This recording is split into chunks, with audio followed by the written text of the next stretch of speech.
Okay, back in it again for another live stream. This is a little bit different. Somebody had asked me in the live chat, how do I deal with massive battles? How do I deal with a big battle? And mass combat rules for Dungeons and Dragons 5e are not really the sorts of things you normally use because Dungeons and Dragons is not set up that way. So what I thought I would do, I would demonstrate sort of what I've done in the past. Okay.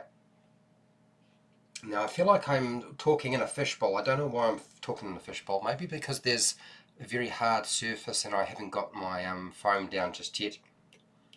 Anyway,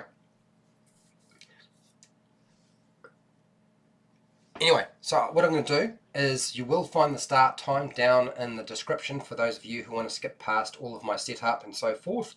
And I'm just giving people time to jump into the room.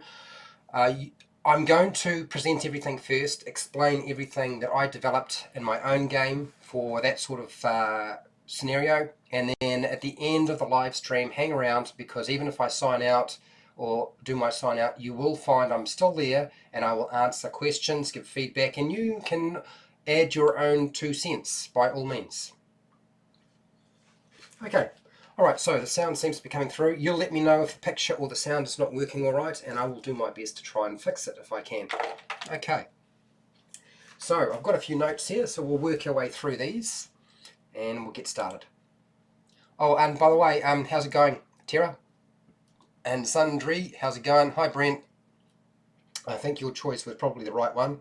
Okay, here we go. Hi, welcome to HowtoDandD. My name is Fred Wheeler and today I want to talk about Dungeons and Dragons. And this video is more for the Dungeon Master than for players. Hopefully this will give you an idea about how you in your own game, when you've got a big baddie and there's an army, so an army of forces, how do you play out mass combat, massive battles? How do you do that effectively in Dungeons and Dragons? Because that's where the designers started. Wargaming, that was my origins too. I played more war games, tabletop war games, than I ever did Dungeons and Dragons. So how do you make that feel exciting? Because it's the exact opposite to what Dungeons and Dragons is. Usually Dungeons and Dragons is about a small scenario or situation rather than great huge sweeping arcs. So this particular video is Dungeons and Dragons 5e massive battles, the Trebuchet. Now in a battle that's large, often there'll be a catapult or a trebuchet, there's siege equipment. So how do you make a massive battle interesting in Dungeons and Dragons 5e? Well, there are 5 things that I think you can potentially do to make your adventure more interesting, and the one I'm going to select for you is the last one. So first one is all you do is just narrate the battle, nothing else. There's no input by the players, there's no input in chance of success or failure. You've already predetermined exactly what is going to take place. It is not necessarily the most fun way to run a massive battle. So usually most people don't do it that way, but it can be used that way. The other option, and that is to still narrate the battle, but ask your players to make key decisions. And those key choices and decisions have like a flow chart that you have developed, and they have some dice rolls involved to see how well they are able to be successful at performing those particular tasks. That's quite involved and complicated, and it still doesn't have the flavour of Dungeons and Dragons. It still feels more like a tabletop game rather than anything else. But there's still hope, because choice 3, and choice 3 is not one I like, and that is to use the Dungeons and Dragons 5e mass combat rules, which you can, I suppose, but I personally think they suck. Now, when I say suck, I mean really suck. I mean, I wouldn't even bother touching them. If you feel that they will work for you, by all means, go for it. But I'm going to suggest a different option. The other option is you can get completely crazy, and so this would be option 4, is set up your entire table with all of the army's miniatures and try and play the whole thing out. Now, it's lunacy. That would be absolutely crazy lunacy, and I wouldn't recommend doing that. You're now playing a tabletop war game rather than playing Dungeons and Dragons, so why would you do that to yourself? The last option, and the one that I think works the best, and that is to take elements or events that are part of the overall battle. So little pieces or bite-sized sections of the battle that take place between two armed forces that are fighting it out in a massive battle. That is how I run my mass combat rules. So it's not mass combat. What I've done, I've simply broken it up into pieces. The players can choose which part of the battle they are part of. They can decide, make decisions, and it's very, very simple. And then once you've done that, all you have to do is create an encounter around that situation. In this case, I'm actually going to use artillery because I feel like that's probably the best place to start. Because what you're after, and I know I was after the same thing, and that is that awesome Lord of the Rings battle scene. That's what we're after. Or a lot of us were running Tyranny of Dragons at some point, played Horde of the Dragon Queen, and we were hoping to get to Rise of Tiamat, and that would be a mass battle at the end between two forces. And of course, there's nothing in the Rise of Tiamat, anything like that. So this encounter I created for the Rise of Tiamat, and it's pitching basically the forces of the Sword Coast against Tiamat's Cult of the Dragon army. And I started with artillery. I start with artillery and siege weapons and catapults and the trebuchet because, one, that was what would normally be doing most of the damage at long range. It would be difficult to get across a battlefield without not being hit or large portions of your forces being destroyed by long range fire. That's just always been the case with any battle. So for today, I have set up a little scene for you, and I'm going to just play it out and explain what I did in my adventure. So this is the mission. The mission is protect the trebuchet from the red dragon assault. Now I know you're thinking, ooh, red dragons, they breathe fire. How are they supposed to protect the trebuchet from an assault? I selected 2 trebuchet. Each trebuchet has armed forces. So there are 6 men or women, 6 armed forces for each trebuchet to control it, to make sure that it does what it needs to do.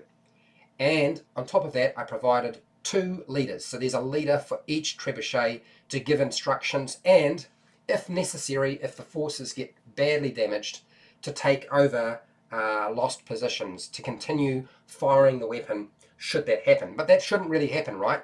Because normally you wouldn't be able to hit somebody's artillery, not unless you're using your own artillery. But this is Dungeons and Dragons, and there are dragons involved, right? So that means you can fly those little suckers over there and cause an awful lot of damage. So what I set it up as is the Sword Coast, the Lord's Alliance, and all the forces that have pulled together to fight against the Cult of the Dragon. They have to deal with an assault from red dragons that fly in from afar. So they're going to fly in and make basically attack rolls, or should I say breath weapon attacks against these weapons and potentially try to rip them apart. That's the intention of this encounter. And I'm going to use quite a few dragons because I don't want this to turn into an encounter where all they are worrying about is destroying and killing dragons. If it's only about killing monsters, then it's not going to be quite as interesting. This is more designed for high-level play or characters. The purpose is to stop the red dragons burning the catapults, not to actually kill the dragons, which my players did not figure out. They didn't realize that, okay, maybe the best option, since these things are flying in and they're not landing, is that we don't try and attack them. So hopefully when you run something like this, your own players will figure out they need to be a bit more creative than that. I started the battle at a range of about 600 feet. I used one young red dragon for each character against these two trebuchet. So if I had a group of 4 players, and right now I'll just move these out of the way. These are our characters. These are wizard, cleric, rogue, barbarian. This is Dritzt, and this is a ranger. And I would have selected, if there was a party of 6, I would have selected 6 dragons. Now the reason I'm doing that is deliberately so they don't try to focus on, okay, this is a winnable situation by just shooting them at range, at long range, because I don't want it to turn into that sort of encounter. What I want them to do is think about how they can protect the trebuchet. So that's why I selected so many dragons. You don't have to do the same thing. You can change it if you want to. I also started at long range because I figured that long range made sense in this situation. It's a big open battlefield. And I waited until each dragon, so when I was running the dragons through, if a dragon fell to half their hit points or less, that dragon would bug out and fly away. So the dragons don't fly and attack and engage in a battle till they die. Their intention and instructions are fly in, destroy the trebuchet. Now this is taking place right along the artillery units. All that's taking place is the players are going to hopefully be in a situation where their trebuchet are the only ones still surviving. So they're only playing out a small section. So if the dragons fall to half their hit points or less, they retreat and fly away. Each of the standard troops only have 1 hit point. And I did that because it didn't make any sense. If they get hit by a breath weapon or attacked, I want them to simply perish very quickly. They're not superheroes, they're not special characters or anything like that. So I turned them into minions. I gave them an AC or armor class of 16 should they get attacked. I did give them a dexterity saving throw of +1, but really chances are if they get hit with a breath weapon, it's going to kill them anyway, so it really isn't very important, but I did make sure to assign that value to them. The trebuchet has 150 hit points, so each one of these trebuchet has 150 hit points. They have an armor class of 15, and you can find all of the details for the siege equipment on page 256 of the Dungeon Master's Guide, for those of you who want to sort of make sure you get all your stats and so forth figured out. I figured the players might want to try and use the trebuchet to shoot the dragons out of the air. So they have an attack roll, the trebuchet, of +5 when the men are firing it. It has a range of 300 feet up to, with disadvantage, 120 feet. So that means that it will be a little while before the dragons will be in range where they don't have disadvantage. But I also applied disadvantage to their attacks with a trebuchet because they're shooting a flying or moving target. A trebuchet is much better at targeting something that is staying still, because it takes a long time to load it, aim it, it's traveling a long distance, all those sorts of things. So it's not like firing a longbow. Much more complicated, much more difficult to be accurate with something that's shifting and moving around, particularly if it's flying in the air. So even if they get into a range of 1 to 300 feet, I'm still applying disadvantage to the attack. Now I know that sounds like terrible, but the reason behind it being is that there's no point in trying to do this if all you do is make it easy for them to shoot the dragons out of the air, because that's not the outcome I'm looking for. The outcome is I have my dragons fly in, attack with their breath weapons, and fly back again, and that should polish off the trebuchet, right? What I want them to do is I want them to think outside of the square. How much damage do the trebuchet do? They do 44 points of bludgeoning damage on average, or you can roll the dice. Have the players often, I let the players do all the dice rolling in this case, so that's 8d10 or 8 10-sided dice worth of damage. Now, what sort of scenarios or things can you do in a situation like this? I explained to them it was up to them to figure out all that sort of stuff. What I did is I selected the concept of your spells So I had them decide on which battle they would engage with. They picked the Trebuchet because it was the most immediate threat and the one that was highlighted, and they could have summoned a water elemental to douse down the Trebuchet so that they were harder to burn. They can use their men to fire. Also, they can use their men, if they're still alive, to put out fires if the thing is burning, and that would reduce damage as well. It's really up to you. I found that I just allowed them to roll a six-sided dice to determine if somebody was trying to pat out fires to reduce damage by about whatever they rolled on a six-sided dice. And you decide what that can be. It could be smaller than that, could be larger than that, but I figured a six-sided dice was reasonable. It takes one of the men, these little men that they can order around, it takes them an action to do so though. They can summon a wall of water, or a wall of force to protect it from the fire that's incoming. So there's lots of different spells in Dungeons and Dragons that allow for this sort of thing. And that's why I set it up this way. It's not about killing the dragons, it's about making sure the trebuchet stay intact. And eventually the dragons will fly away because hopefully they've taken enough damage. Now, some of the players might engage in helping to fire the trebuchet. They can give orders, which is just really a free action. They can do other things. They can make attacks with spells and long-range weapons. I did make it clear before I set up this battle to players that they should all have long-range weapons, even if they weren't very good with them, and they had built a character that was only really good up close with close quarter weapons.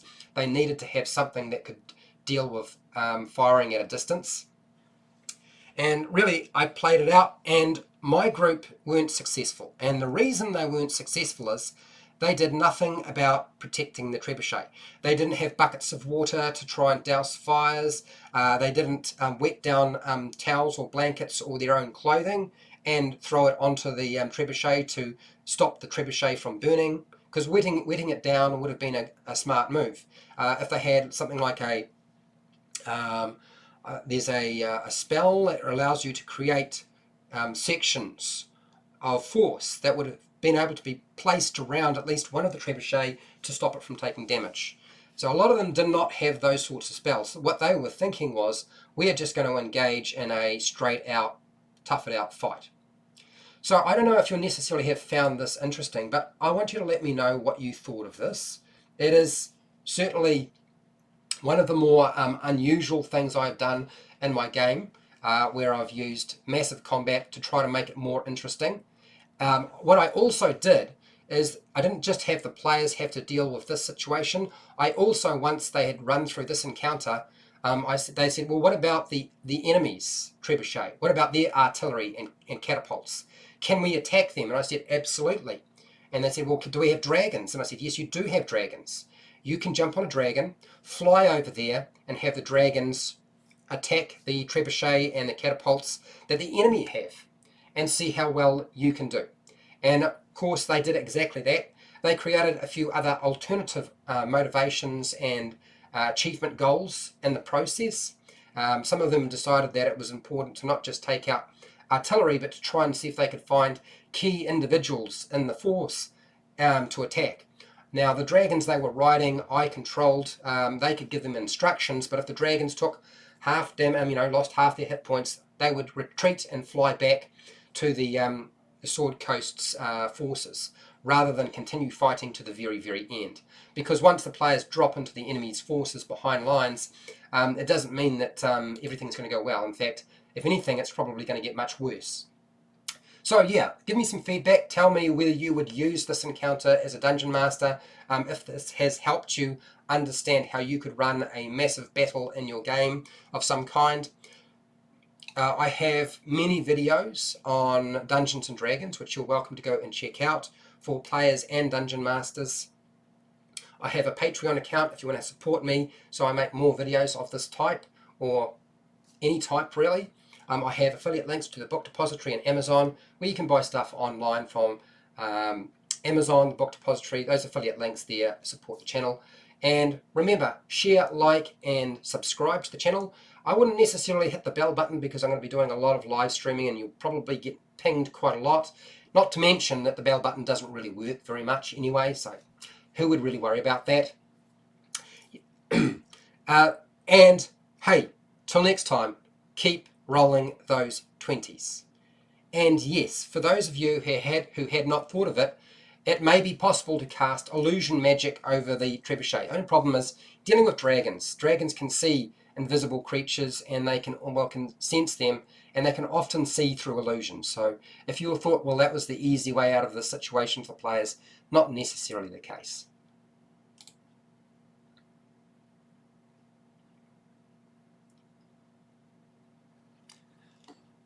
Okay, I'm not gone. I just need a drink of water.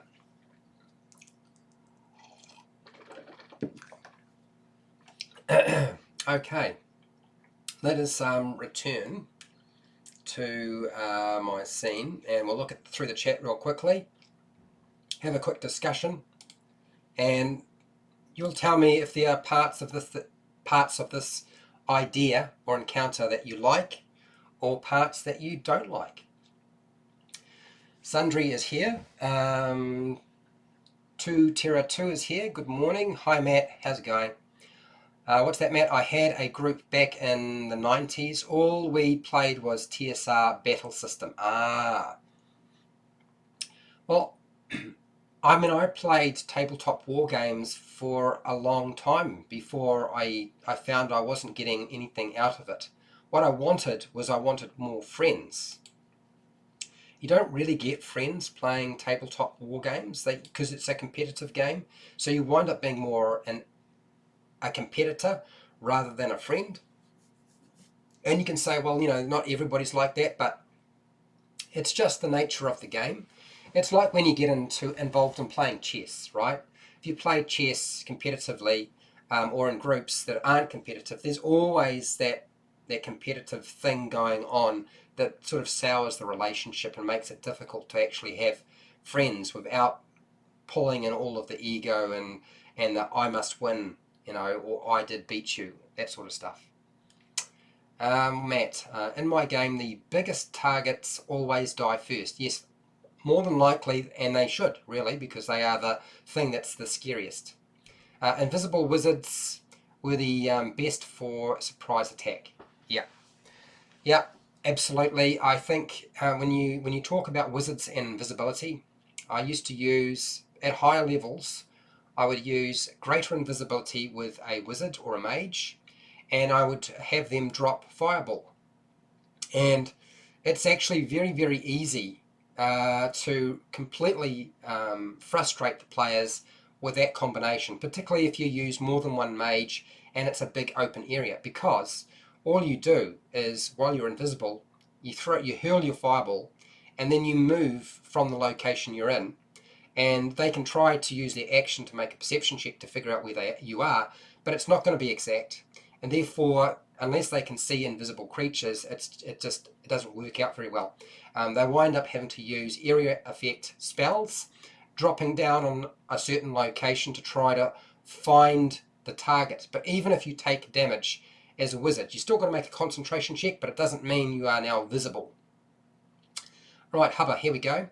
I would similarly, I would give the PCs a key place to attack or defend, and if they go off goal, then they might live, but their side will lose. See, that's exactly what happened with the encounter I ran here.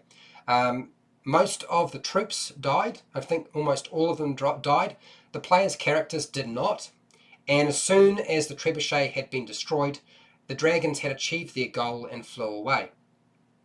And they realized near the end their error in terms of their approach, because they had figured they had 600 feet to try to knock these dragons out of the sky. But, those dragons had a lot of hit points. And even at high level, level 15, you just can't truck out enough damage. It's only up close that things start to change. And a lot of spells aren't going to be effective until they get in within about 150 feet. So you can start hurling some of your major spells. Otherwise, you're shooting arrows. Sundry, I would have not fought or put out the fires. Okay. Now I know. Yes, you would have. I would have not thought of putting out the fires. Yeah, well, putting out the fires is one thing, but also wetting down the location. Often there are spells that allow you to create water, or create like a storm or a shower of water. Would have been really useful in this situation. There are spells that can be used to create barriers between you and something else. You can put that barrier between the Trebuchet and the dragons so that their fire breath does not affect them. That would have been the smart move, just box them up. So there's lots of spells that allow you to cage the creature rather than trying to knock off a few hit points. So yeah, that's my encounter. That's my mass battle trebuchet assault encounter.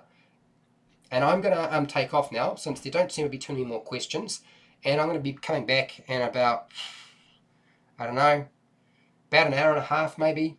And I will have another discussion with people. I'm probably going to be talking about something else though. I'm not going to be doing a combat tutorial. I won't be doing a Dungeon Master encounter. I'm going to be talking about something else. I think I'll be talking about where you can buy cheap or cheapish, or the cheapest Dungeons and Dragons official miniatures. Probably I'm going to do something on that. What's that? Hubba? A fun thing to mess with a dragon in flight is insect plague. It's a large volume of difficult terrain, air, slow the approach, doing some damage, also with some vision obscurity. Yep, dragons have pretty good vision, that's the only hassle. But yes, some way of slowing them down, some way of taking them out of the fight in a different way. It's not about, it's really, I think it's more about figuring out how to protect the trebuchet. Somebody could have simply buried the things, but nobody tried to bury them. Anyway, sundry. Oh, I could have used prestidigitation or thaumaturgy. Now, I'll be interested to know, tell me how you would have used those spells in this situation. Okay, I'm going to see everybody later. I'll see you later, Matt. Thank you for everybody. Thank you for my patrons for supporting me. Thank you for those of you who showed up to watch. I do appreciate it. I know it's a rather an awful lot to deal with all at once. So have a good day, have a good night, have a good morning, afternoon, wherever you are in the world. Look after your family, look after your friends, and look after yourself. And I'll see you in the next live stream.